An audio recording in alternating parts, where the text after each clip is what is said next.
So like the computer said, we are going to record the session. So if you want to leave your camera off, that's fine. If you want to change your name, that's fine. But it'll be mostly the speakers shown on the video and my slides and myself. So just so everyone's aware. We'll give it one more minute and then we will get started, just being mindful of time.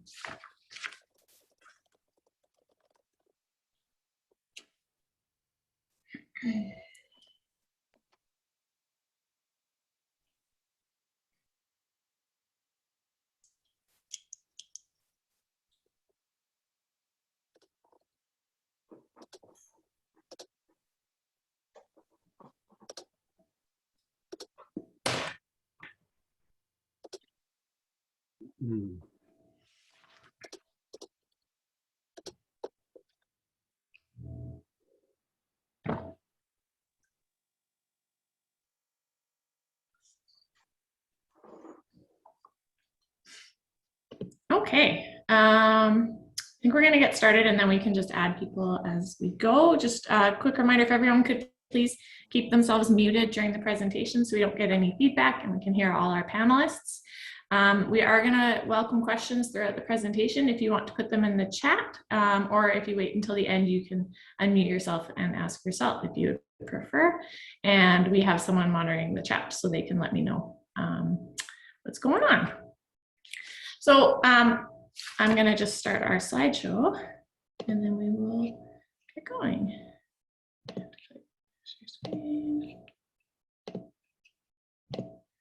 There we go.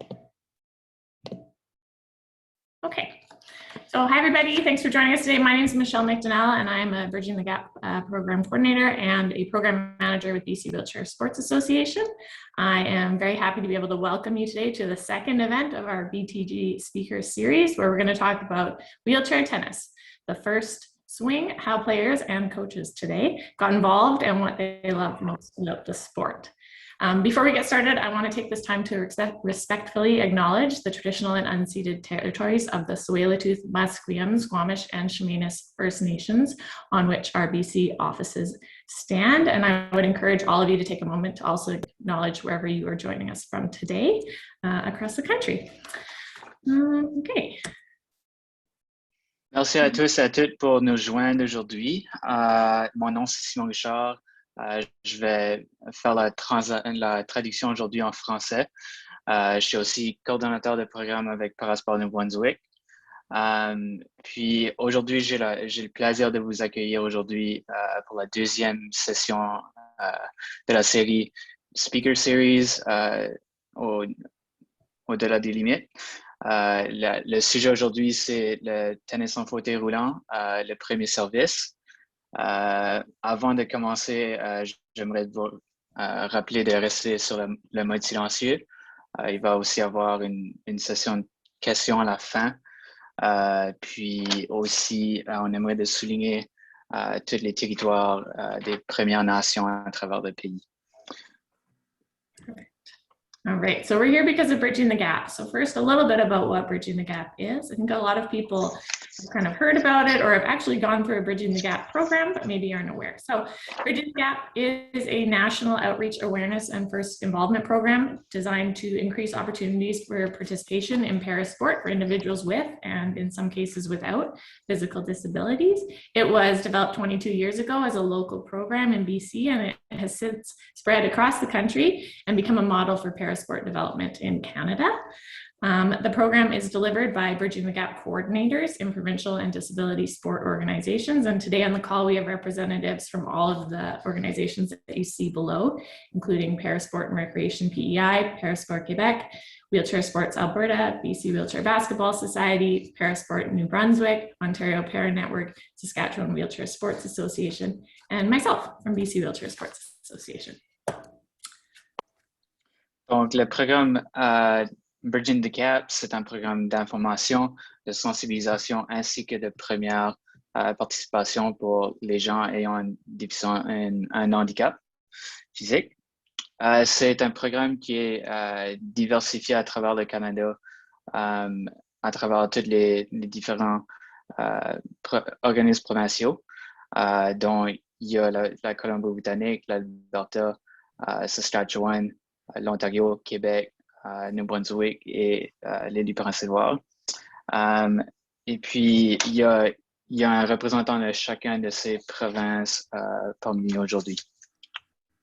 Okay. So throughout the pandemic, all of the Bridging the Gap coordinators from across the country met regularly to discuss challenges we were each facing and how we're adapting to the new normal in sport. And while every provincial sport system is different and our experiences over the past 15 months have been very unique, what is common amongst us is our passion for getting new participants involved and spreading awareness about para-sport. And so to that end, we decided to create the BTG Speaker Series, or the Bridging the Gap Speaker Series, to share stories of our members and enhance understanding of our sports in the community. Donc, on est fiers aujourd'hui d'avoir notre deuxième session du programme BTG Speaker Series.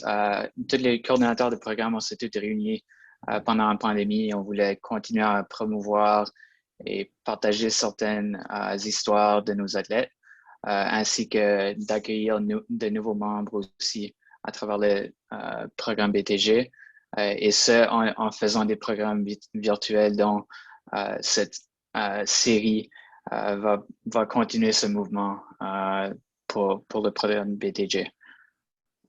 All right, so Bridging the Gap aims to overcome barriers to participation in sport through multiple program components. Each province delivers their program in a way that best suits their individual circumstance, but the components remain consistent and include Have a Go days, information and education sessions for participants, but also for allied health practitioners and other community organizations. Addressing barriers to participation, including equipment loans, low or no cost programming, and having athlete ambassadors and peer support workers. Introductory and developmental level programming, so that once you try a sport, you have somewhere to go. Partnerships with rehabilitation centers and or community organizations, and individualized support and follow-up. Donc, les objectifs du programme BTG sont, il y a des journées de découverte qui sont faites, il y a des sessions d'information et d'éducation, donc vraiment la promotion de certains sports.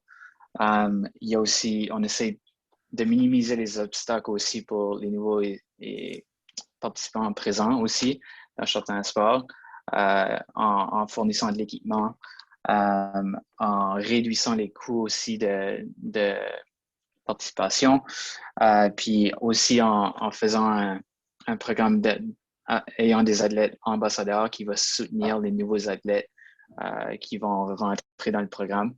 Le programme aussi est à différents niveaux. Il est fait aussi pour les gens qui sont vraiment au niveau d'initiation et aussi au niveau du développement de l'athlète.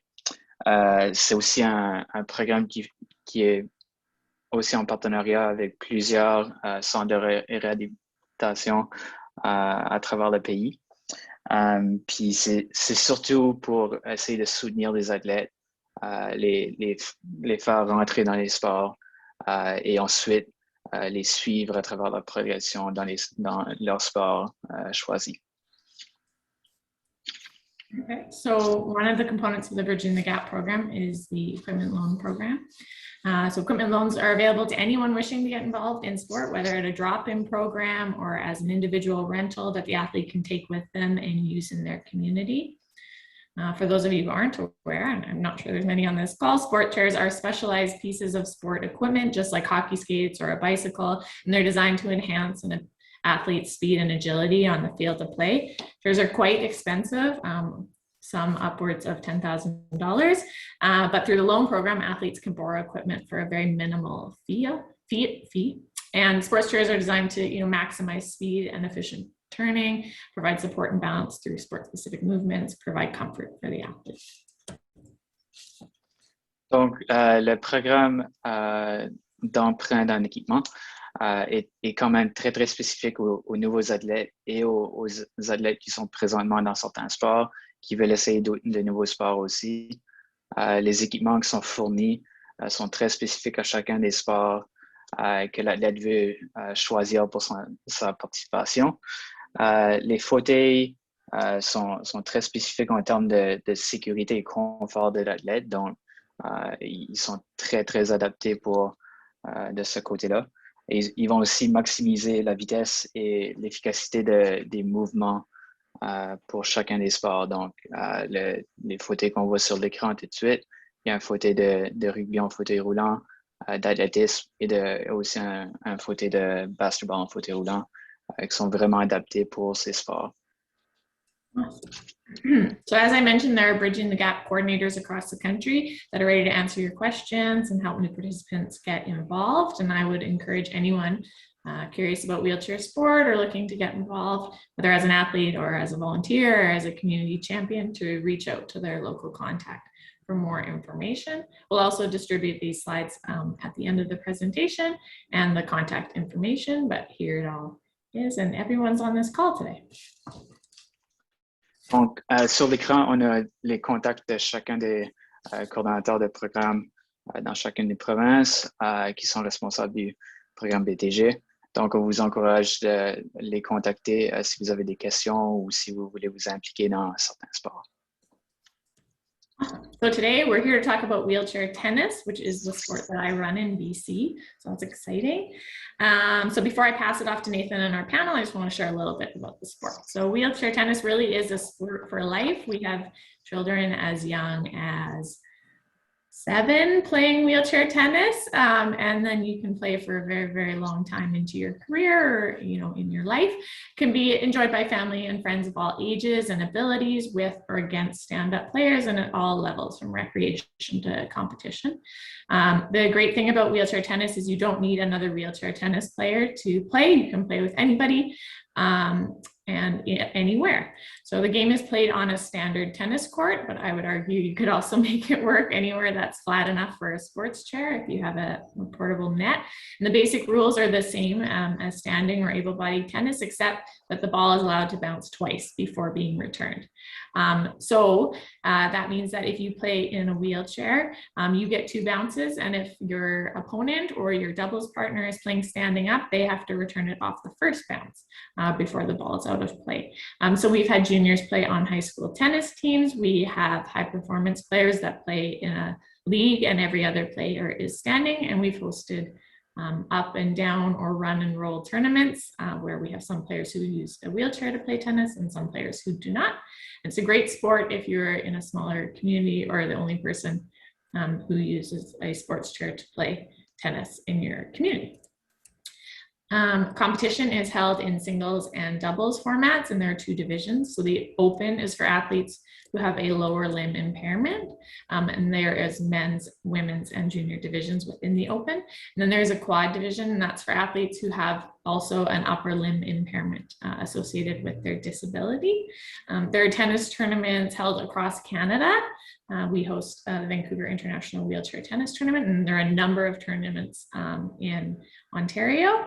And then there's also an international tour around the world. So anywhere you see tennis, there's probably wheelchair tennis as well, which is very exciting.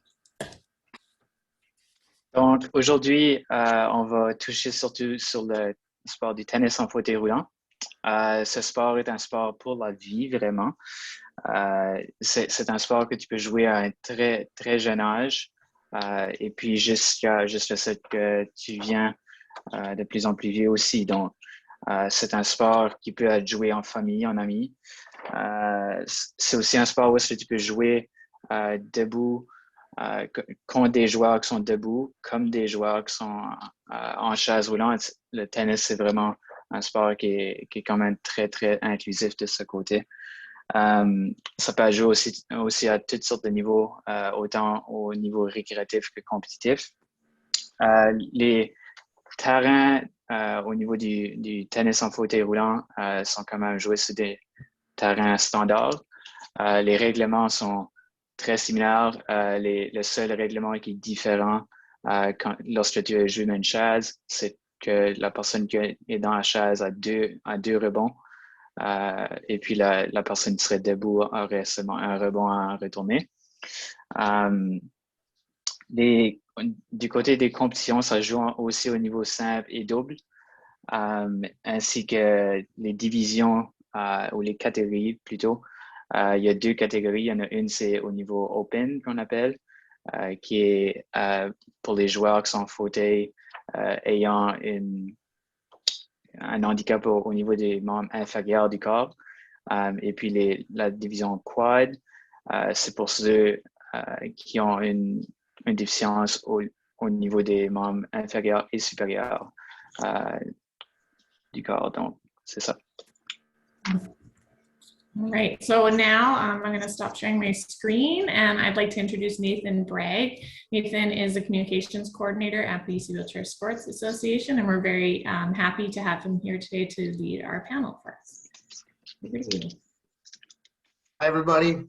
Thanks for joining us. We're very fortunate today to have three incredible guests as part of this panel.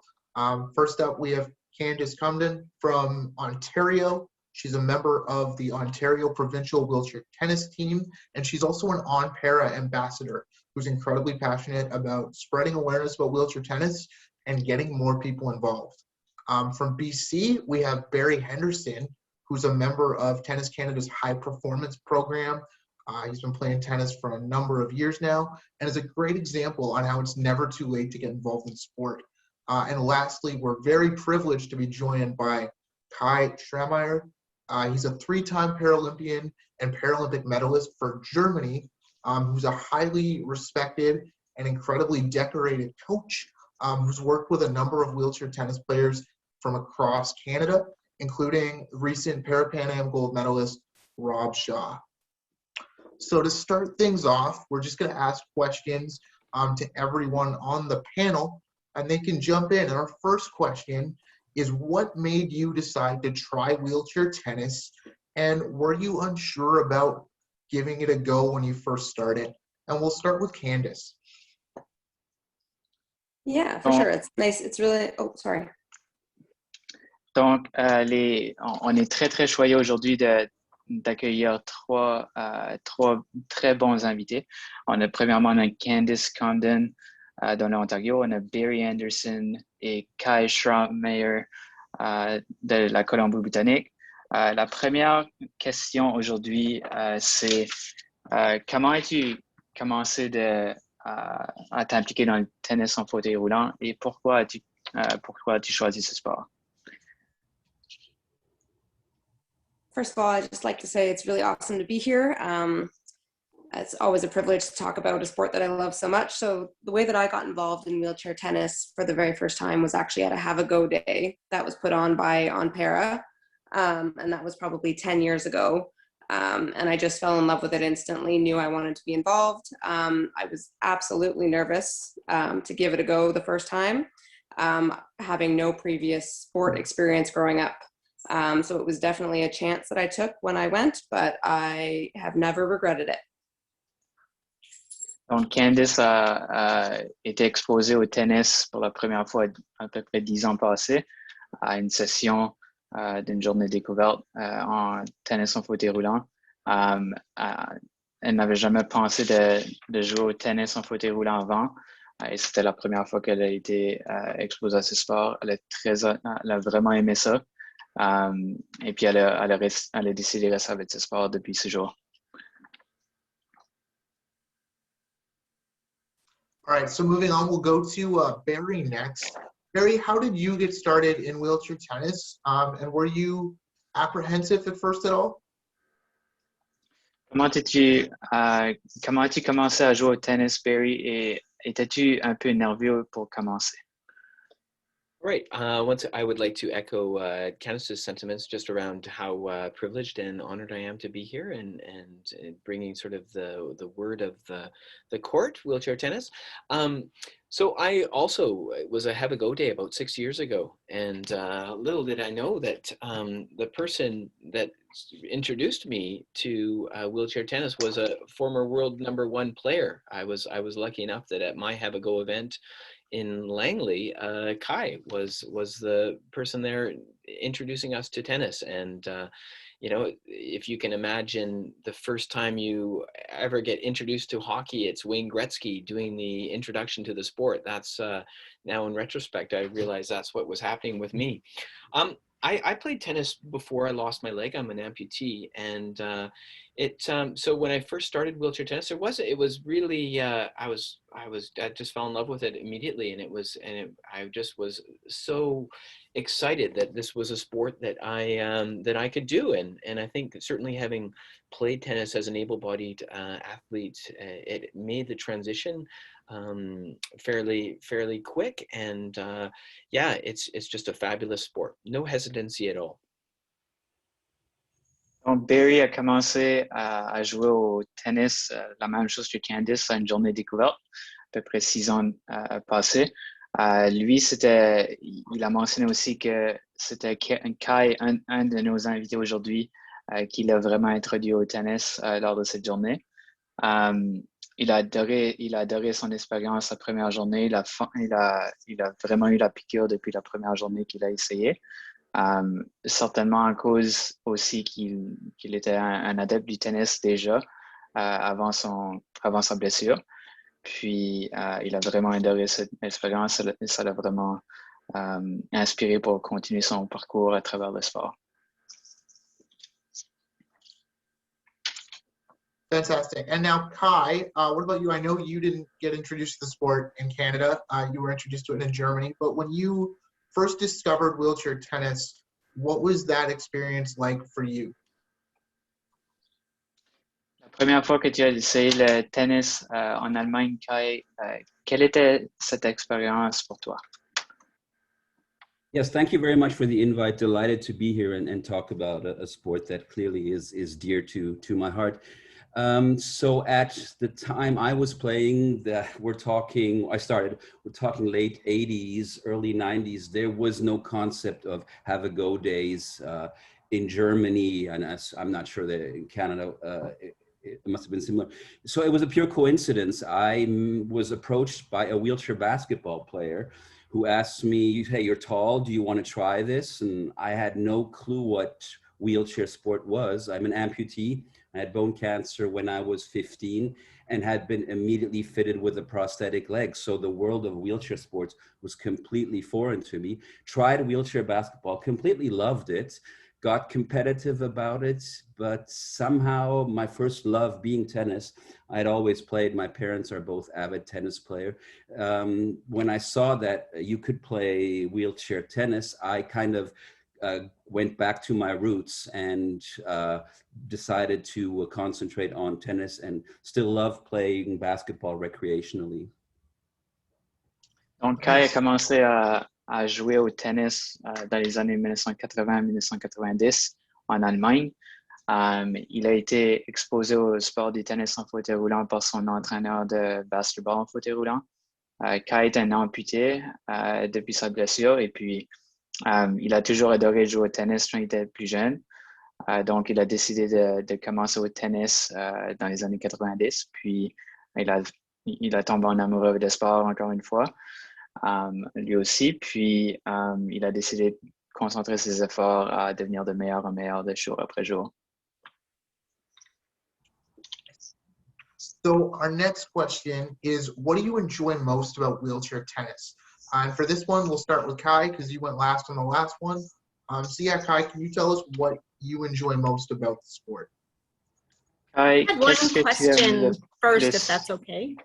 Yeah, go ahead. Before you guys get into that next one, someone was wondering, Patrick Levis, what injuries you've been exposed to in tennis and how have you overcome them? Donc, quelle était ta blessure dans le sport du tennis et comment as-tu passé au travers? Who is this for? A If player any of you, from I believe it was for the last speaker. Are we going to have a Q&A at the end that maybe we can deal with all the Yeah, questions? we'll add that one to the end, I think. Sorry about that. No worries. no worries.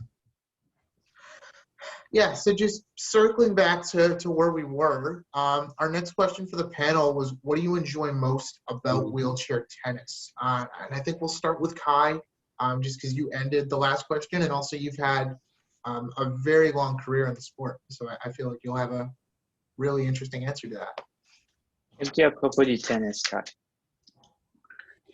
on a very basic level, there's so many layers to this answer. On a very basic level, I think what all tennis players ultimately look for is that clean feeling when you hit the ball, and then the sound it makes when it comes cleanly out of your racket, lands exactly where it's supposed to land, does exactly what you want it to do. That's a very basic answer. On top of that, just to add things like, obviously, the competitiveness, the camaraderie with other players, the travel around the world, the events that I was fortunate to participate in. Beating up on Barry Henderson, I'd add that to the list. That's great. Kai adore la sensation de frapper la balle parfaitement pour un coup parfait. Il adore aussi de côtoyer les autres joueurs de tennis en fauteuil roulant à travers le monde. Il adore de voyager. Et il a aussi admis à la fin qu'il adore de battre Barry Henderson au tennis en fauteuil roulant. So, Candice, what is it that you really love about the sport, and what is it that's kept you involved after starting out 10 years ago? Candice, qu'est-ce que toi tu aimes à propos du tennis et qu'est-ce qui t'a gardé dans le sport? For sure. Obviously, everything that Kai said, like just the feeling of being out on the court. For me, it was that sense of pride that really got me hooked. Because every time I went onto the court, I became this different person. So when I came off the court, I felt really proud of what I had done. And of course, anybody who's ever been proud of themselves knows how good that feels. So definitely that, and obviously the friendships that I have been able to cultivate with Team Ontario and athletes that I've met around the world. Fantastic. Bon, Candice adore la sensation de jouer un sport inclusif. Elle adore tous les mouvements qu'elle peut faire sur le terrain de tennis. Et puis, elle adore aussi de se faire des amis sur le terrain.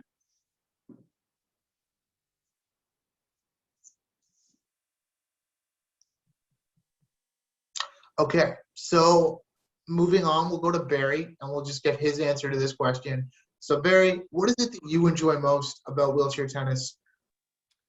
I think probably the thing I enjoy least about wheelchair tennis is when Kai hits that perfect shot exactly where he wants it to go and follows it up with a "come on" when he's playing against me. But in terms of things that I enjoy, definitely the things that both Kai and Candice said, and I think for me, I would like to sort of echo one of the things that Michelle said, is just the ability to play against my able-bodied friends and family. Like tomorrow morning, I've got a 7:30 a.m. Tennis date with my brother, and it's actually brought us a lot closer together, having that opportunity to play competitively against each other, and as a wheelchair athlete, I'm able to compete against able-bodied athletes and win and really. So for me, that's been a great thing. And in my town where I live in Mission, I'm a member of a mixed doubles tennis ladder where everyone is able-bodied, and it's just the social aspect of tennis. It just really brings that full force, and it's such it's a great access point for wheelchair athletes to participate in their community athletics. Donc, Barry adore le sport du tennis en raison des autres points que Candice et Kai ont aussi mentionnés. Il a aussi ajouté qu'il adore le tennis en raison du point d'accessibilité et d'inclusion de ce sport. Il adore de jouer avec ses amis, sa famille, qui jouent debout contre lui. Donc, c'est vraiment un sport qui est quand même très, très inclusif de ce côté-là. Tu peux jouer contre des gens qui sont debout et toi, tu seras en chaise aussi. Donc, il adore cet aspect. Great. So our next question, I'm really happy that everybody's had such a positive experience, with getting involved, and those first times coming out really sparked a great interest in all of you. But as we know, sometimes people can face barriers or challenges accessing sport. And the question for the panel is, what barriers or challenges have you faced getting involved in wheelchair tennis? And for this question, we'll start with Barry. and move through the panel. Donc, Barry, quel est l'obstacle, quel est le plus grand obstacle que tu as passé à travers en jouant au tennis en fauteuil roulant?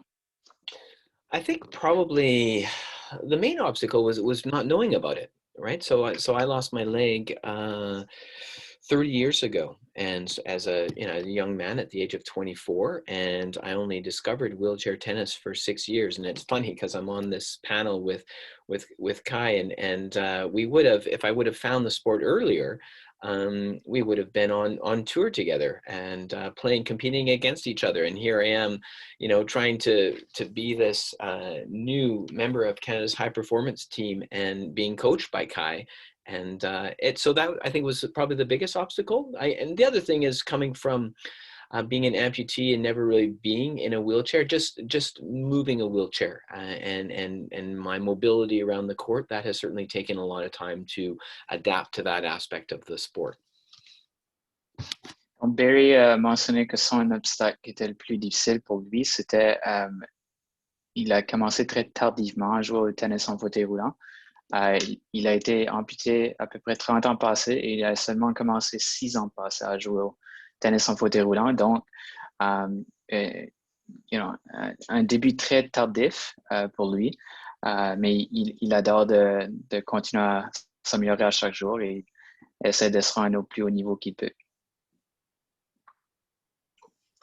And now for you, Kai, as a coach, you've kind of had the opportunity to see athletes from across the country and work with a number of different people. So what barriers or challenges do you see for prospective athletes when they start playing wheelchair tennis?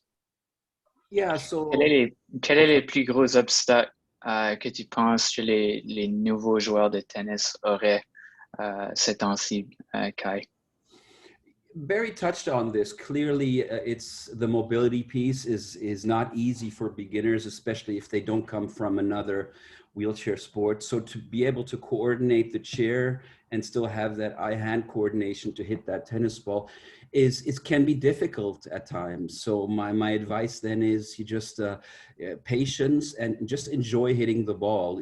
Don't worry too much about balls you're not getting to. Just try to get as much volume of actually hitting a tennis ball. The mobility will come, and once you put these two together, that's obviously then when it becomes really fun. Donc, l'obstacle que Kai remarque le plus fréquent pour les nouveaux joueurs, c'est naturellement la mobilité sur le terrain.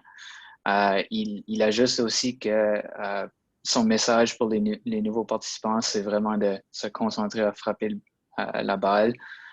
Et puis, lorsque tu continues à pratiquer, tu vas acquérir la mobilité de plus en plus. Donc, lorsque tu seras capable d'acquérir cette mobilité et d'accompagner ça avec l'habilité de frapper la balle, c'est vraiment ce temps-là que tu deviens un très, très bon joueur de tennis. Right. And now, going off this question for Candice, I know one thing you've mentioned is it was really great for you to be able to get assistance from OnPara, from your provincial organization, and accessing equipment and removing that barrier. So can you talk to us a bit about how important that's been for you and how helpful that's been on your journey as an athlete? Comment a été ton expérience avec le soutien du prêt d'équipement dans ta province? Tu as été très, très supporté de ton côté. Donc, comment a été ce processus? Yeah, for sure. So basically what I tell everybody is without OnPara, there would be no Candice playing wheelchair tennis. That's just the reality of the situation. As we touched on earlier, the sports equipment is not cheap. And it's also, when I was growing up, not readily available. So in my late 20s, discovering that OnPara was available and I was able to rent the sport chair and it allowed me to play the sport that I was falling in love with, that made a huge difference for me, for sure. It's definitely made a huge difference. Donc, la province qui a vraiment aidé Candice, c'est l'Ontario. Ils ont vraiment procuré l'opportunité de jouer au tennis en y fournissant une chaise. spécifiquement, les équipements pour le tennis sont très, très dispendieux quand même avec les chaises. Donc, c'était de ce côté que l'Ontario l'a vraiment aidé à procurer les équipements qu'il fallait à travers le programme BTG et le prêt d'équipement. Okay, so now we're going to go into some specific questions that are made for each individual panelist. So my first question in this set is for Candice. Obviously, we're trying to grow wheelchair tennis for everybody, but we do have a fairly small women's division in Canada that we're trying to expand and get more girls and women involved in parasport. Do you have any specific advice for young girls and women who are thinking about getting involved in sport but might be nervous? Donc, on essaie de grandir le nombre de filles et de femmes impliquées dans le tennis et autres parasports aussi. Quel serait ton message pour les jeunes filles qui veulent s'impliquer dans les parasports? Yeah, so obviously I would love to see more girls and women getting involved in the sport. I would love the competition. You know, ideally, or usually, I should say, there's more men in the men's division than there are women in the women's division. So for anybody who's thinking about giving it a try, please do it. Like, that is the biggest advice I could give to anybody. I took a chance on myself, you know, 10 years ago, and it's changed my life. So definitely just take that chance, be brave and try it if you have the opportunity. Reach out to your communities because there are things out there. We're very lucky these days to have more and more opportunities to get involved in wheelchair sports than there were, you know, back when I was growing up. So definitely take the chance and you won't regret it. Donc, Candice mentionne que c'est certain que le nombre de filles est est quand même assez bas tout de suite. Elle mentionne aussi que elle aimerait voir le nombre de filles monter, la participation monter à travers le Canada. Elle encourage les filles de s'impliquer, d'essayer le sport en tennis, en fauteuil roulant et même d'autres sports, d'autres parasports qui sont accessibles dans leur province. Les programmes sont là, le soutien est là, elles encouragent vraiment de s'impliquer. Puis, prends une chance, puis tu vas te rendre jusqu'à améliorer tes habiletés et vraiment ton plein potentiel éventuellement avec le support dans les provinces procurent. All right, my next question is for Barry.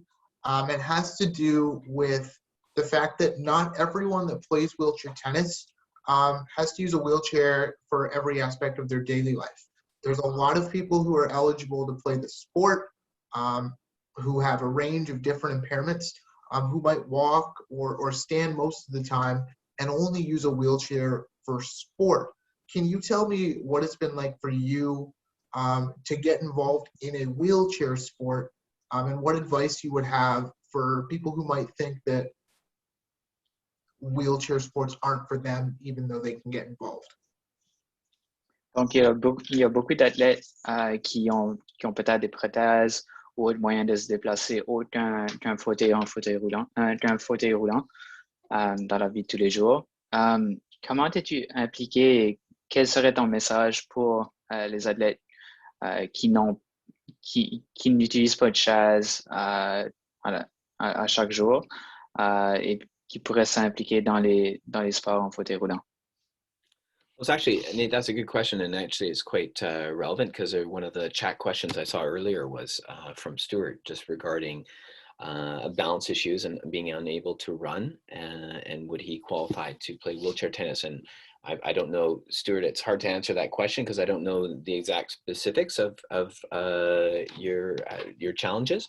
But the one thing I would say to people, like I'm pretty much never in a wheelchair. Sometimes when I get sores, I do have a day chair that that help me when I'm teaching if I can't wear my leg, but I haven't used that for sort of a year.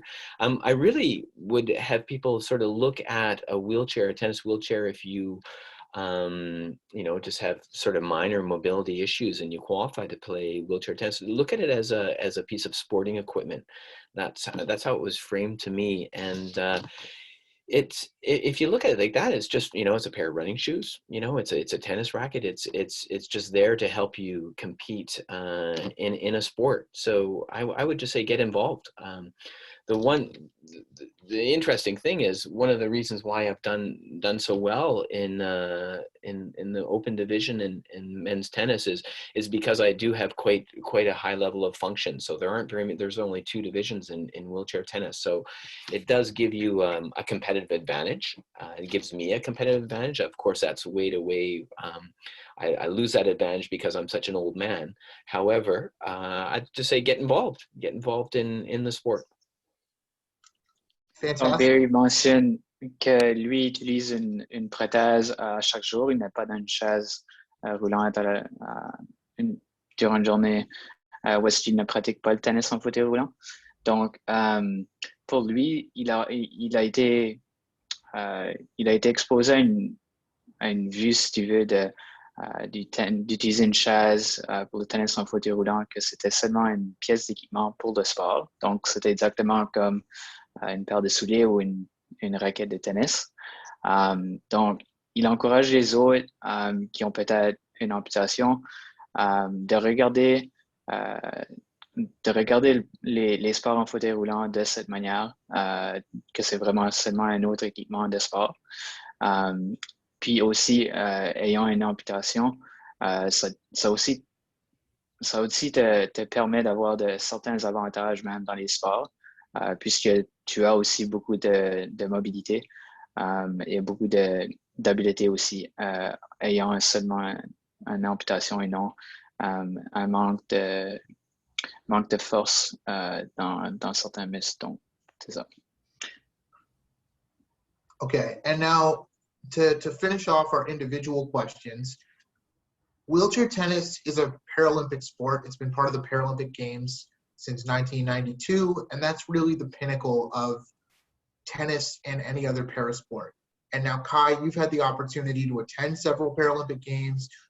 You've won medals at the Paralympics, and you've participated at World Team Cups, which are essentially a large-scale international team competition for wheelchair tennis. What's that experience been like for you, and what did it mean to represent your country? Donc, Kai, tu as eu l'opportunité de participer à plusieurs Jeux paralympiques et Coupe du Monde. Quelle était cette expérience et comment ça t'a permis de partager ton expérience avec les prochains athlètes du futur? Wow, how much time do we have? I mean, clearly the Paralympic Games, Nathan, you said it, are the pinnacle for disabled athletes. I was fortunate enough to participate in 3 games, 3 medals. So Barcelona 92, Sydney 2000, and Athens 2004. And the rawest emotions as an athlete that I can recall were the Barcelona games, because I was like a kid in a candy store, brand new on the scene, had only been playing for a couple of years. And here I was not only competing, but I was an underdog and got myself into the final match and won a medal, and everything that goes along with that, the hype that it happens at games with media, which usually isn't the case in disabled sports, the village, the experience with the athletes, the opening ceremony when you as a team, you go up the ramp into the stadium, and there was 80,000 people in that stadium in Barcelona, and it's just literally you're shaking because it's so emotional. And on the World Team Cup subject, completely different dynamic. It's a country competition, so it's a team thing, and usually we don't compete as a team, we're individual athletes. Here I was with 3 fellow German athletes, and it was all about what can I do to help this team to win. And we managed to win that competition for the first and only time for Germany. And so both those dynamics, Paralympics and World Team Cup competition, are absolutely the highlights of my athletic career. Donc, Kai mentionne que les Jeux paralympiques et les Coupes du monde dont il a représenté son pays sont des faits saillants de sa carrière. Les premiers Jeux paralympiques qu'il a atteints en 92, c'est vraiment un événement qui tient à cœur, puisque c'était ses premiers Jeux. Il se sentait comme un jeune garçon dans un magasin de bonbons. Il aussi partage que ces Jeux paralympiques sont vraiment le point, si tu veux, la compétition la plus grande compétition au niveau mondial. Donc, c'est un honneur pour lui de représenter son pays, et il partage aussi et encourage aussi les nouveaux à rentrer dans le tennis pour essayer de se rendre à ce niveau. Great. Now we have about 12 to 15 minutes left, so I want to switch it over to the Q&A. So if there's any questions that we haven't got to from the chat, or any questions from the audience, now would be the time to let us know. So please put a question in the chat, or just turn your video on and raise your hand and we'll get to you. So Nathan, Donc, on va laisser les questions rentrer tout de suite. Donc, posez vos questions dans la fonction chat.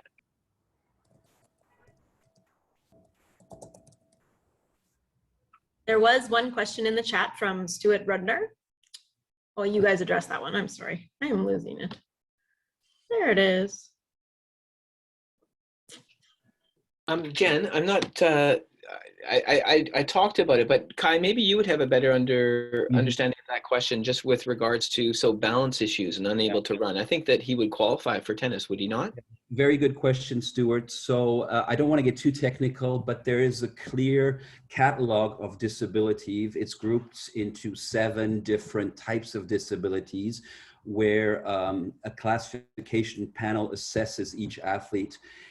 You are eligible to play now on an international competition level. Anybody can play as such, right? And so if you're more interested in that, we can get you that information so that you know exactly if you fall into one of the 7 categories. Donc, la question de Stuart à propos du ballon et où il serait classé. Kai mentionne qu'il y a définitivement un système de classification. Et on pourrait vraiment être en contact avec toi, Stuart, pour être certain que tu connais exactement quelle classe tu serais classé. Et puis, on pourrait aller de l'avant avec cette classification. And I saw that Patrick asked, what injuries have our panelists been exposed to in tennis, and how have you overcome them? So I'm just going to open this up to the floor after Simon translates, and any one of you can jump in. Donc, quelle était votre blessure dans le tennis? Il y a plusieurs différents types de blessures qui peuvent se passer en jouant au tennis. Quelles étaient les vôtres? Kai, you probably have the most experience. I guess in terms of myself, tennis, it's very much I get injuries just that are repetitive use, so wrist and elbow. What I've found in the last couple of years is my fitness regime has really, I've been able to stave off any serious injuries just by being stronger and having sort of having my trainer really identify what exercises are best to strengthen my core, strengthen the arms, the muscles of my forearm that make it that injuries are much less likely to occur. Donc, Barry mentionne que ses blessures étaient plus fréquentes au poignet et au coude.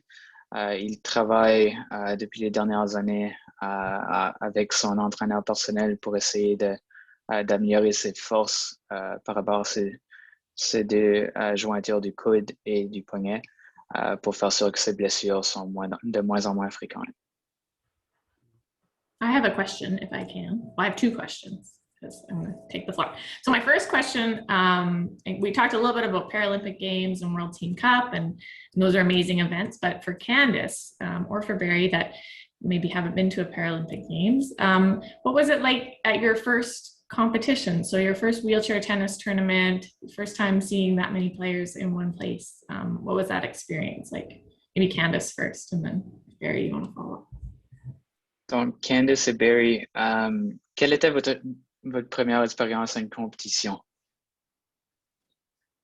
For me, I don't know about Barry, but I was terrified my very first competition. I had really just gotten into the sport and decided to throw myself into a tournament for some reason. You know, I lost every single match, but I still will always remember that tournament because it was my very first one. And I will always remember the lessons that I learned and the fact that I left that tournament with this desire to get better. So it was scary for sure, but definitely worth it. Donc, Candice mentionne qu'elle était très, très nerveuse pendant sa première compétition. Malgré, elle a appris beaucoup pendant cette compétition, beaucoup de détails par rapport au sport, beaucoup de techniques. Et puis aussi, ça lui a vraiment donné une inspiration pour devenir de meilleur en meilleur à chaque jour. For myself, it's sort of funny looking back because my first competition was the International Vancouver event, the Vancouver International Tennis Tournament that was at the time was an ITF 3. And so now that I've been on the scene for a while, I'm more scared of participating in ITF 3 than I ever could have imagined. And I remember my second round match, I played Kohei Suzuki, who was like ranked 18th in the world at the time. And that was a real eye opener. I was quite happy to get one game off him. Certainly driving into Vancouver the morning that I was playing him, I was like, oh, my goal was to get a point. So yeah, it was quite the crazy scenario. Great. That was fantastic. I really enjoyed both of those stories. And I think it's perfectly normal to, like, when you start, you're not gonna set the world on fire. You're gonna have some of those struggles off the bat, especially in a sport like tennis where there's occasionally large competitive gaps. But with work and effort, you know, you can chip away at those gaps. And obviously we've seen that with Candice is starting to get better results, and Barry, you've progressed, you know, to being part of the national team program. So just sticking with it is really important in any sport, but especially with tennis. All right. Donc, vraiment essayer de continuer à s'améliorer chaque jour et avoir la patience de s'améliorer, de concentrer sur les petits détails du jeu. Ça va vraiment t'amener loin dans le tennis. And now I have a question for Kai about coaching, because you're also a coach educator. You do a lot of work in training new coaches across the country. And what do you think are the key attributes in a good wheelchair tennis coach? And what do you hope to teach others who are hoping to get involved in coaching wheelchair tennis? Donc, Kai, quelles seraient les meilleures caractéristiques d'un entraîneur au niveau du tennis en fauteuil roulant? So yes, indeed. Thanks for that question. I enjoy this work very much that I've done in the past, is to educate coaches and introduce them to wheelchair tennis. And the first slide literally is wheelchair tennis is tennis. You are not all of a sudden coaching a new sport. It's still the same forehands, backhands, serve tactical game, physical preparation, mental game. And so oftentimes there's a bit of a hesitancy of the coaches, well, I know nothing about wheelchair tennis. And so back to what I said earlier, my key message is, you got to introduce that fun element. You got your students ideally should hit a maximum amount of tennis balls. They're not there because you make them push the chair from A to B and backwards and forwards. They're there because they like the idea, have seen it possibly on TV or have played, of hitting that tennis ball. So as much as you can incorporate that in your sessions, the better your coaching will be, because I still see that when I roam around the tennis courts in Vancouver. I see too many coaches not giving students enough volume. There's a lineup of 15 students and then it's next, as opposed to let them just play together so that, again, they hit a ton of tennis balls in that limited 30-60 minute time frame that they have. Donc, Kai mentionne que c'est certain qu'un nouvel entraîneur serait peut-être nerveux à être exposé au tennis en fauteuil roulant et un premier sport au niveau des parasports. Il mentionne aussi que lui, son message, ce serait de faire certain que les joueurs que tu entraînes frappent le plus de balles possible. Les joueurs ont vraiment besoin d'acquérir cette habileté pour avoir quand même beaucoup de succès dans le sport du tennis en fauteuil roulant. So I just want to acknowledge that we're probably 4 minutes away from the end, but there's a few more questions. So we will keep going, but if people need to leave right at whatever time it is in your province, it's noon in British Columbia, then we will have the recording after so you can watch the end. But thank you everybody for attending today, and we'll be sure to share this, and we'll just do a few more questions because there's some great ones. So I don't want to miss them. And if I'll just jump in for Jen, there's one from Patrick, maybe for all of you. Has there been an increase in competition level since maybe the inception of wheelchair tennis, do you feel? And Kai, maybe you're best to... Yes, so great question. And oh, Simon. Sorry, I should have also paused for Simon, so now we have to double pause. For Simon. Yeah. So, la dernière chose que je vais dire aussi, c'est qu'il y a plusieurs questions qui roulent présentement dans la section chat.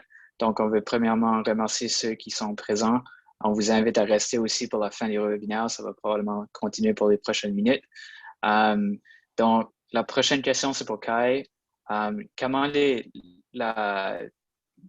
compétitions ou le niveau de compétition est devenu de plus en plus élevé à travers les années? It has, the level has improved exponentially. If you think that wheelchair tennis is only 40 years old, a little over 40 years, from the humble beginnings of, you know, it was a recreational sport, to the pace, the strength, the agility with which athletes move today. I mean, it's like in any sport, you will see development from the early, I only have tennis comparisons, so forgive me, but if you take a Rod Laver from back in the 70s to a Bjorn Borg in the 80s to a Pete Sampras 90s to a Roger Federer, it's a complete evolution, and it's a good thing. It shows that you know, there's progress. Athletes are getting more committed, but you could honestly say it's almost unrecognizable if I look at what some of these top players, men, women, quads do today compared to what started in California in the late 70s. Donc, le sport a vraiment très évolué depuis le milieu des années 1970. Le sport du côté de l'international a très évolué. Les joueurs sont de plus en plus vite, de plus en plus d'agilité. La force des lancers sont de plus en plus forts. Et puis, c'est impressionnant de voir le niveau de compétition élevé s'élever de plus en plus à travers les années.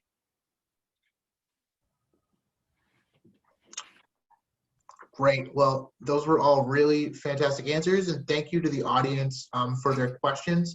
We're going to try and wrap things up pretty quickly from now. So I just have one final question for all of our panelists to end our conversation.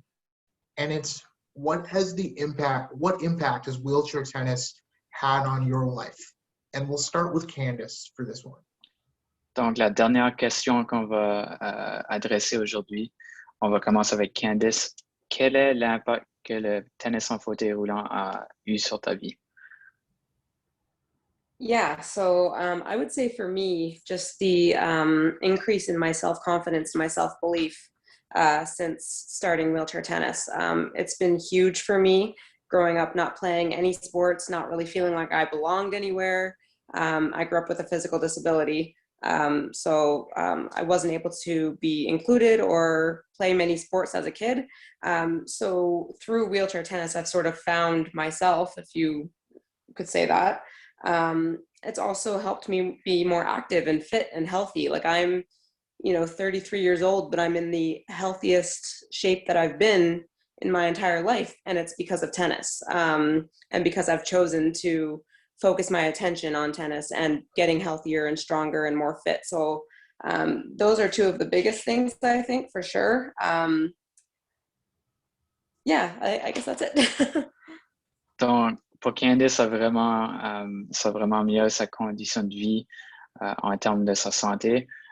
Sa confiance en soi a vraiment grandi. Elle ne se sentait pas comme si elle pouvait faire des sports avant qu'elle ait été exposée au tennis. Elle a grandi avec un handicap et puis elle ne se sentait pas vraiment comme si elle pouvait participer jusqu'au jour où elle a été exposée au sport.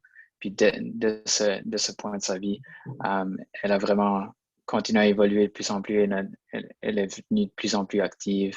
Elle a participé de plus en plus dans ce sport. Donc, ça a vraiment monté sa confiance en soi.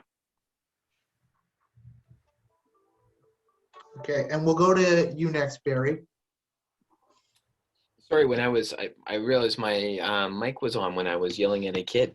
Anyways, so I guess for me, it's been huge because I've sort of just, gone through my life, this even-keeled fella, and just sort of getting by on my charm and good looks and not really, not really too focused. And I'm just kidding about the charm and good looks.